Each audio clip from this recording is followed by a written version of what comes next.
नीति वचन 16 उसकी 3 आयत को हम पढ़ेंगे। अपने कामों को यहोवा पर डाल दे, इससे तेरी कल्पनाएं सिद्ध होंगी। बोलो अपने पड़ोसी को, बोलो अपने कामों को यहोवा पर डाल दे, इससे तेरी कल्पनाएं, तेरी इमेजिनेशंस, तेरे दिमाग की सोच, तेरा ड्रीम वो पूरा होगा। ऊंची आवाज से बोलो हालेलुया।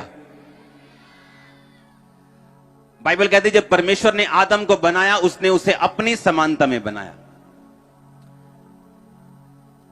और उससे पहले कभी आदम नहीं बनाया गया, तभी परमेश्वर ने आदम को बनाया, और बाइबल कहती है उसे अपने तरह का बनाया और अपने जैसे अधिकार उसे दिए। इसकी गूंज हल्की सी कम करो।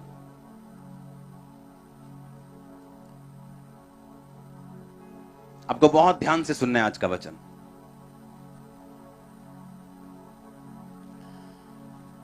अपने पड़ोसी को बोलो जब परमेश्वर ने आदम को बनाया तो उसने उसे अपने जैसा बनाया। हालेलुया। परमेश्वर ने आदम को अधिकार दिया, जो वो खुद कर सकता था वो आदम कर सकता था।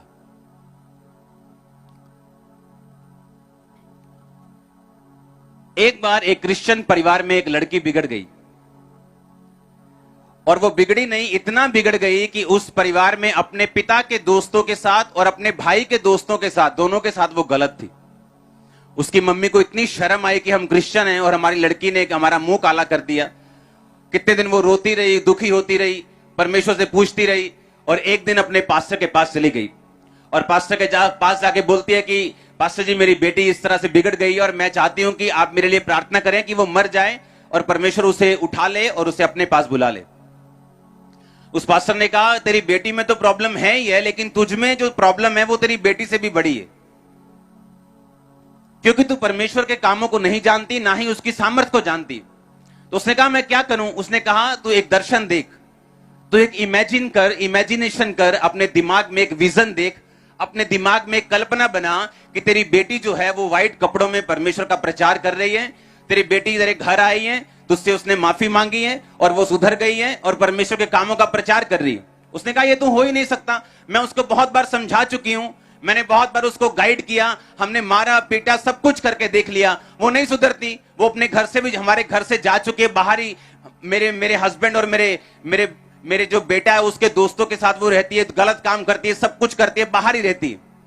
उसने कहा नहीं। आप जानते जब पिछले संडे मैंने लूत का वचन समझाया तो लोग कहते हमें पहली बार समझ आया कि वहां लिखा क्या है, क्योंकि हम जब लूत का वचन पढ़ते थे ये पढ़ते थे कि लूत अपने मन को पीड़ित करता था लोगों के पापों को देखकर, तो लोगों को यह लगता था कि लूत राइट साइड पर है, सही साइड पर है। लेकिन जब मैंने उन्हें समझाया कि लूत सही साइड नहीं था, वो अपने मन को पीड़ित तो करता था लेकिन स्टेप कोई नहीं लेता था। मन को पीड़ित रखता था लेकिन रहता वही सदोम में ही था, हाँ या ना? लेकिन उसने स्टेप नहीं लिया, उसके कारण उसका परिवार खत्म हुआ, उसकी वाइफ खत्म हुई, उसके बच्चे खत्म हुए, उसके बच्चों से जो पाप की संतान पैदा हुई उसकी लड़कियों से, मोआब और अम्मोनी, बाइबल कहती परमेश्वर ने सारी उम्र वंशों तक उनसे नफरत की। लेकिन बाइबल तो कहती है वो अपने सच्चे मन को पीड़ित करता था, लेकिन पीड़ित तो करता था लेकिन स्टेप कोई लेता नहीं था, वहां से निकलता नहीं था। अपने बच्चों के ऊपर उसने छड़ी नहीं चलाई, अपनी वाइफ को समझाया नहीं, लेकिन बस पीड़ित रहता था मन में, किया कुछ नहीं। जैसे लोग अफसोस करने जाते ना दूसरे घरों में, हाय भैन जी, हाँ वो माड़ा होया, ते ओही भैन जी जड़ी अफसोस करन आई, उन्हें प्लान बनाया कि इस अफसोस तो बाद नाल ही बाजार है, शॉपिंग भी करके जानी वापस। हाँ, अफसोस करने का मतलब है अगर आप अगले के पास गए हो, आप उसकी लाइफ को बेटर करके आओगे। मुंह से अफसोस करने का कोई फायदा नहीं। उसी तरह का अफसोस लूत कर रहा था, मुंह से अफसोस कर रहा था, लेकिन करना क्या चाहिए, स्टेप क्या लेना चाहिए, उसमें वो कमजोर था। अब जब हम बाइबल को पढ़ते हैं, इसीलिए चर्चिस परमेश्वर ने टीचर्स ठहराए, क्योंकि जो पास्टर है जिसके पास कलीसिया, अगर वो टीचर नहीं और सिर्फ हीलिंग पे उसने अपनी मिनिस्ट्री को बनाया या सिर्फ प्रोफेटिक पे बनाया, उसके लोग पक्के नहीं है कि वो स्वर्ग तक पहुंचेंगे या नहीं। हाँ, चंगाई ले सकते हैं, बरकत ले सकते हैं, लेकिन हेवन तक पहुंचेंगे कि नहीं, क्योंकि वो आपको टीचिंग लेके जाएगी। इसीलिए जरूरी है कि हर एक मेगा पास्टर जिसके पास बड़ी चर्च है वो अपने लोगों को टीचिंग में लेके जाए, ताकि वो वर्ड को, वचन को उन्हीं आंखों से पढ़ सकें जिन्हीं आंखों से उनका अगुआ पढ़ रहा है। आमीन। या जिन आंखों से पवित्र आत्मा चाहता है कि वो पढ़े, वो उन्हीं आंखों से उसे पढ़ सके। अब जब हम ये पढ़ते हैं कि अपने कामों को यहोवा पर डाल दे, तेरी कल्पनाएं परमेश्वर क्या करेगा, सिद्ध करेगा। अब उस लड़की ने, उस औरत ने क्या किया, अपने कामों को किस पे डाल दिया, यहोवा के ऊपर। कैसे? उसने अपनी मर्जी को पूरा करना नहीं चाहा कि मेरी बेइज्जती हुई, मेरी बेटी मर जाए।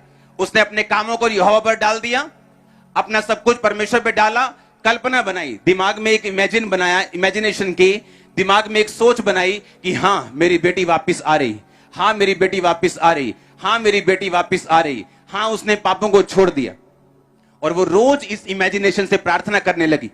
दिमाग में इमेजिनेशन को बनाया कि अपने कामों को यहोवा पर डाल दे, तेरी कल्पनाएं क्या होंगी, सिद्ध होंगी। फिर से पढ़ो, तेरी कल्पनाएं क्या होंगी। अब कल्पना क्या है?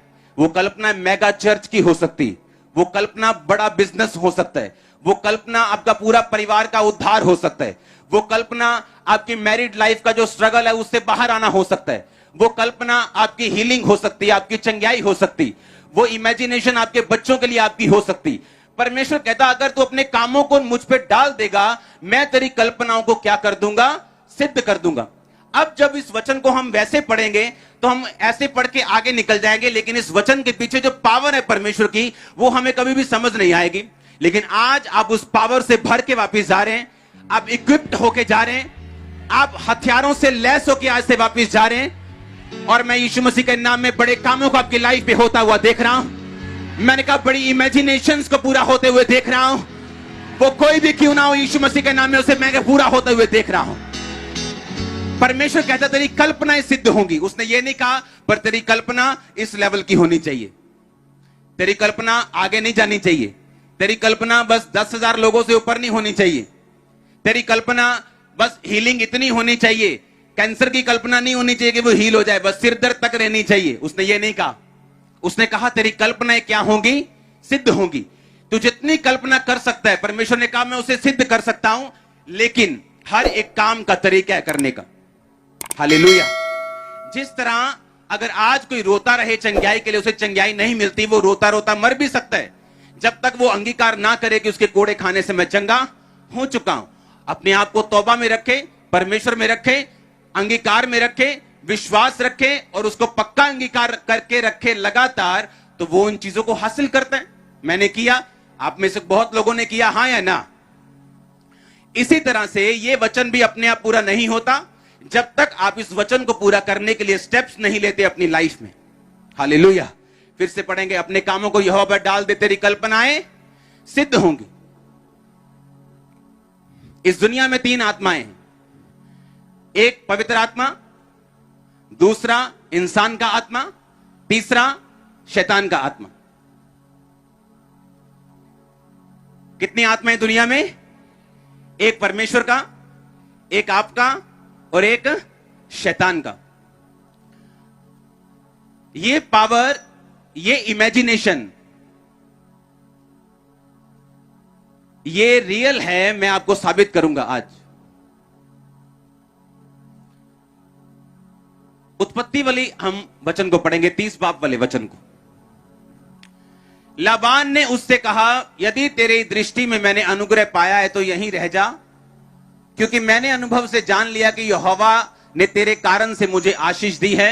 फिर उसने कहा, तू ठीक बता कि मैं तुझको क्या दूं और मैं उसे तुझे दूंगा। हल्का सा कम करो। उसने कहा, तू जानता है कि मैंने तेरी सेवा कैसे की है और तेरे पशु मेरे पास किस प्रकार से रहे। मेरे आने से पहले वो कितने थे, अब कितने हो गए। यहोवा ने मेरे आने पर तुझे आशीष दी है, पर मैं अपने घर का काम कब करने पाऊंगा। फिर उसने कहा, मैं तुझे क्या दूं। याकूब ने कहा, तो मुझे कुछ ना दे, मेरे लिए काम कर, फिर मैं तेरी भेड़ बकरियों को चराऊंगा और उनकी रक्षा करूंगा। मैं आज तेरी सब भेड़ बकरियों के बीच होकर निकलूंगा। जो भेड़ या बकरी चित्ती वाली और चित कबरी हो, और जो भेड़ काली हो, जो भेड़ बकरी चित कबरी और चित्ती वाली हो, उन्हें मैं अलग कर रखूंगा और वे मेरी मजदूरी की ठहरेंगी। हाँ, और जब वे आगे को मेरी मजदूरी की चर्चा तेरे सामने चले, तब धर्म की यह साक्षी होगी, अर्थात बकरियों में से जो कोई चित्ती वाली या चितकबरी हो, या भेड़ों में से जो कोई काली ना हो, और मेरे पास मिले तो वो चोरी की होगी। तब लाबान ने कहा, तेरे कहने के अनुसार हो। हाँ, तब उसने उसी दिन धारी वाले और चितकबरे बकरों और चित्ती वाली और चितकबरी बकरियों को, अर्थात जो कुछ उनमें उजलापन था, उनको और सब काली भेड़ों को अलग करके अपने पुत्रों के हाथ में सौंप दिया। और उसने अपने और याकूब के बीच में 3 दिन के मार्ग का अंतर ठहराया, और याकूब लाबान की भेड़ बकरियों को चराने लगा। तब याकूब ने चिनार, बादाम और अमोन वृक्ष की हरी हरी छड़ियां लेकर उन्हें कहीं कहीं से छील कर धारीदार बना दिया, ऐसे कि उन छड़ियों की सफेदी दिखाई देने लगी। तब छीली हुई छड़ियों को भेड़ बकरियों के सामने उनके पीने के पानी के कठोतों के में खड़ा किया, और जब वो पानी पीने के लिए वहां गई, तब वहां गाभिन हो गई।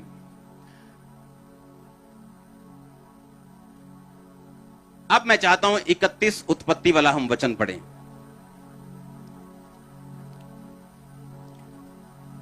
याकूब ने राहेल और लिया को मैदान में अपनी भेड़ बकरियों के पास बुलाकर कहा, तुम्हारे पिता के मुख से मुझे जान पड़ता है कि वह मुझे पहले के समान अब नहीं देखता, पर मेरे पिता का परमेश्वर मेरे संग है।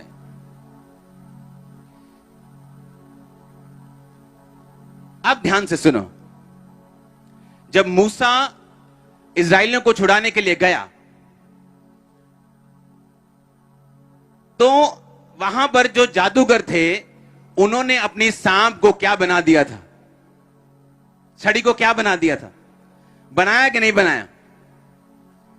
क्या वो फेक था? क्या वो सांप नकली था कि असली था? असली था ना, फेक तो नहीं था। वो चमत्कार जो जादूगरों के द्वारा किया गया, वो असली था कि नकली था? असली था, वो सांप असली था। और जब परमेश्वर मूसा को भेज रहा था, तो परमेश्वर को मालूम था कि उन जादूगरों के पास ये पावर है कि वो छड़ी को सांप बना सकते।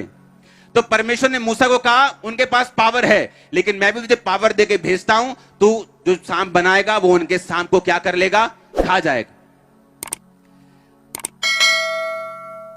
एक बात याद रखो, इस दुनिया में हीलिंग सिर्फ चर्चिस में नहीं होती, शैतानी जगहों पर भी होती।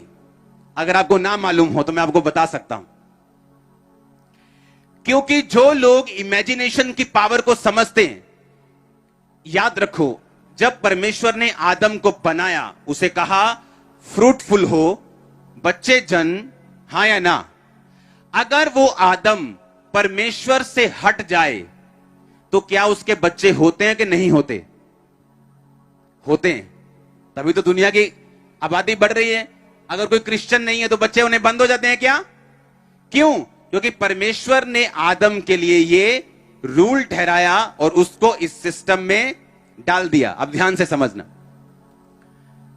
चाहे वो मसीह से हट जाए, लेकिन बच्चे तब भी दुनिया के बच्चे हो रहे कि नहीं हो रहे? जब परमेश्वर ने आदम को बनाया, बाइबल कहती उसने आदम को अपनी ही समानता में, यानी जब परमेश्वर आदम को बना रहा था, उसने ये नहीं सोचा कि मैं इसको कम बनाऊंगा, उसने कहा मैं इसको अपने जैसा बनाऊंगा। बाइबल कहती इस जगत की नींव को, आप जानते हैं धरती के नीचे पानी है कि नहीं? कोई 1000 फुट पे है, पंजाब में 100 फुट पे, 150 फुट पे है, लेकिन धरती के नीचे पानी। परमेश्वर ने पानी के ऊपर धरती की नींव को स्थिर किया। और कैसे किया? बाइबल कहती परमेश्वर ने कहा बुद्धि से ही तूने धरती की नींव डाली, और समझ के द्वारा उसको क्या किया? स्थिर किया। बुद्धि, यानी जब परमेश्वर ने धरती की नींव डाली, तो सबसे पहले उसने अपने दिमाग में उसे इमेजिन किया। और जब परमेश्वर ने इमेजिन किया अपनी बुद्धि से, तो परमेश्वर ने अपने इमेजिनेशन के ऊपर अपने वर्ड को भेजा, आकाश बन जाए, पृथ्वी बन जाए। तो बाइबल कहती वो वैसा ही हो गया। अब जब परमेश्वर ने आदम को बनाया, अब परमेश्वर ने वही अधिकार सेम आदम के अंदर डाले हुए हैं। जब, सुनो मेरी बात, हम जब सॉन्ग गाते हैं, हाँ, मस्से का सॉन्ग गाते हैं, आपको सामर्थ फील होती है कि नहीं होती? हमें दिल करता ताली बजाऊं जोर से, है ना? करता है कि नहीं? एक दिल करता मैं नाचूं, किसी का दिल करता है मैं जोर से हालेलुया, करता है कि नहीं करता?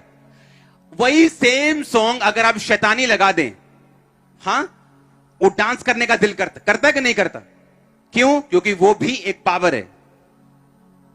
लेकिन वो पावर किसकी है? शैतान की। और ये पावर किसकी है? आज लोग अगर आप देखें जापान में, चाइना में, तो ऐसी उनके पास तरीके हैं जिससे वो आदमियों को हील करते हैं अपनी इमेजिनेशन से। पर वो आत्मा उद्धार का आत्मा नहीं, और वो लिमिटेड है। मूसा जिन जादूगरों के साथ उसका सामना हुआ, वो सांप बना सकते थे, अच्छा उसके बाद अपना हाथ ऐसा कर सकते थे, उसके बाद थोड़े बहुत मिरेकल कर सकते थे, लेकिन मूसा बड़े के बाद बड़ा चमत्कार करता गया, उन्होंने हाथ खड़े कर दिए, कहते इसके बाद कुछ नहीं हो सकता। हाँ या ना? सुनो मेरी बात। इसका मतलब आप ये नहीं कह सकते कि शैतान कई आप देशों में चले जाओ, इमेजिनेशन से कहते भाई ये इमेजिन करना, आप इस तरह से ध्यान करेंगे और आपको चंगाई मिल जाएगी। करते कि नहीं करते?